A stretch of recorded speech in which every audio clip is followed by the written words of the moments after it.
14 معصومین مجھے دامن میں پناہ دے۔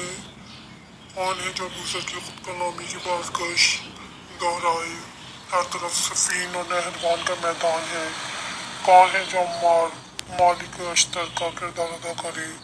معاشرہ فرعون کا دربار بنا ہوا ہے۔ اے امام زمانہ، ہم اپنی بساط کے مطابق اپنے آپ کو آپ کی بارگاہ میں جان مال عزت سمیت پیش کر ہارون مکی کی تنہا مولا، اگر ہم اپنی حد تک کوتاہی برت رہے ہیں تو آپ تو عادل ہیں، ہمیں موت دے دیں، ہمارے ساتھ چلنے والے سنبھل جائیں گے، اور اگر ہم واقعی آپ کی نظروں میں آپ کے لیے زندہ ہیں تو اس قابل بنا دیں کہ آپ کے ظہور کے وقت آپ سے آنکھیں نہ چرا سکیں۔ آپ کو اپنے وجود کا واسطہ، آپ کے ان وسیلوں کا واسطہ جس سے ہم آگاہ نہیں، اب سانسوں کی خیریت مانگ مانگ کر جیا نہیں جاتا۔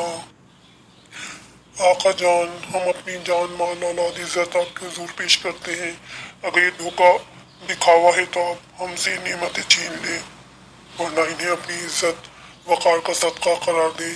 اے ولی الاثر، ہمیں اپنی نصرت کے لیے قبول کریں۔ اے یوسف زہرا، اے ہمارے زمانے کے امام، آپ پر ہماری جان اور دل و فدا ہو جائے۔